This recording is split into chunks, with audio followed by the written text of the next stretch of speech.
Good afternoon and thanks for having us in. A 20-year-old Sioux Falls woman is facing manslaughter and abuse charges after her 3-month-old baby died. According to police, Ashlyn Swenson Marshall left her baby unattended in a bathtub at a Sioux Falls apartment. She told investigators when she came back in the room, she found the baby face down in the tub. Efforts to revive the infant failed, and the baby was pronounced dead at a hospital. Also new this midday, we have additional information regarding the Friday night crash that led to a man getting arrested. Police say Friday afternoon, a man had stolen a running car and in the process injured 2 people. Later on, officers found the stolen car, and when they attempted to pull it over, the car led officers on a pursuit. The suspect driving the stolen car allegedly ran a red light at 10th and Cliff and hit another car. The driver attempted to run but was caught a short time later, and a passenger remained in the car. The driver, Chad Martin Jr., a 26-year-old from Sioux Falls, was arrested for aggravated eluding, DUI, hit and run, reckless driving, resisting arrest, vehicular battery, and more. Passenger Isaiah Williams is a 31-year-old Sioux Falls resident who was arrested for possession of a stolen vehicle. Turning our attention to weather, it looks dry and with some fairly smooth sailing temperatures as we wrap up August and move to September. Right, Adam? Yeah, it's hard to believe that we are already knocking on the door of the unofficial end of summer with Labor Day weekend coming up in less than about 5 or so days. So just get ready, though. It's not going to feel like fall is right around the corner. That being said, this afternoon, it is beautiful out there. There's Falls Park, 80 degrees at the airport, with a reason why I hate summer at the top of your screen with a hornet there. Yeah, fall can't come around soon enough. I'm just going to throw that out there. Let's maybe get a camera that doesn't have any kind of stinging insect on there. I think this will do. Here's Pier, 82. Again, not much of a breeze to speak of, but there is a little bit of haze in the distance. That's going to be something we watch in the short term. Some hazy sunshine due to wildfire smoke coming into the atmosphere again. 77 right now in Chamberlain as well as Pine Ridge, 82 Huron and Pier, 84 Aberdeen and Mitchell, 89 for Phillip, 83 Rapid City, 79 in Spearfish. Winds are generally out of the north by northwest, around 5 to 10 miles per hour, Buffalo being the outlier, but we're going to see that breeze pick up a little bit through the afternoon.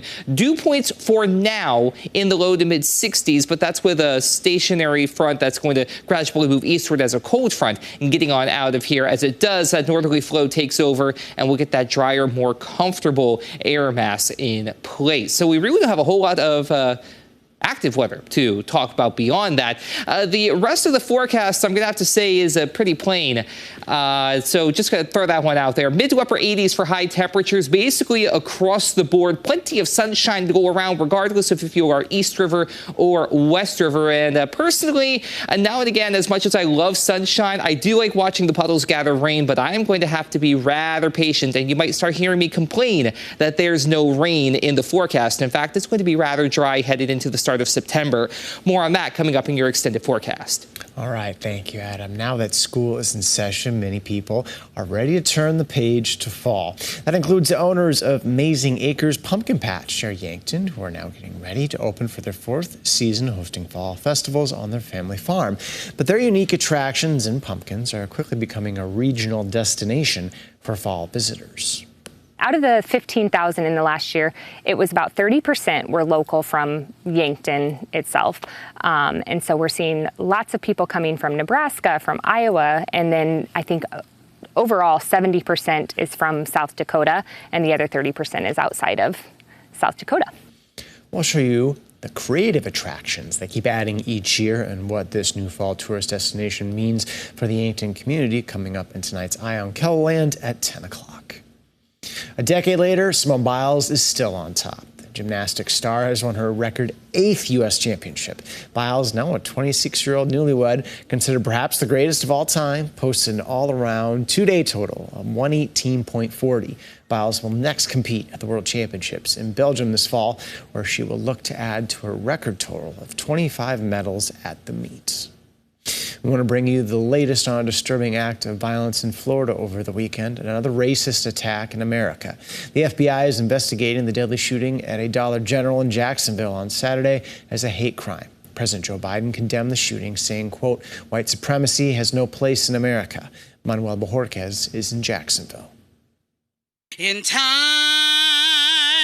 like these. Just steps from the scene of the deadly Dollar General store shooting in Jacksonville, hundreds gathered Sunday to honor the victims and voice their outrage. We cannot tolerate hate against our black community. We simply cannot and will not tolerate it. Among the 3 people killed was Gerald Gallion, who was shot as he entered the store. He leaves behind a 4-year-old daughter.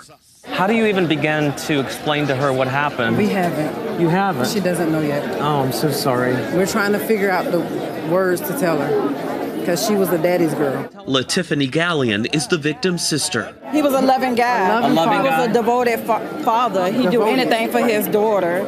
And for him to get up and wake up and his life get ended, it's not fair. Surveillance video captured 21-year-old Ryan Christopher Palmeter walking up to the store just after 1 p.m. Saturday and taking aim at his first victim in the parking lot.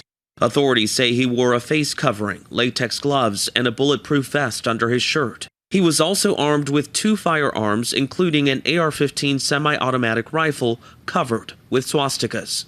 When you see him walk out on the sidewalk and he points that gun at that car, he fired 11 rounds at that car. He did not give any warning. He just did it.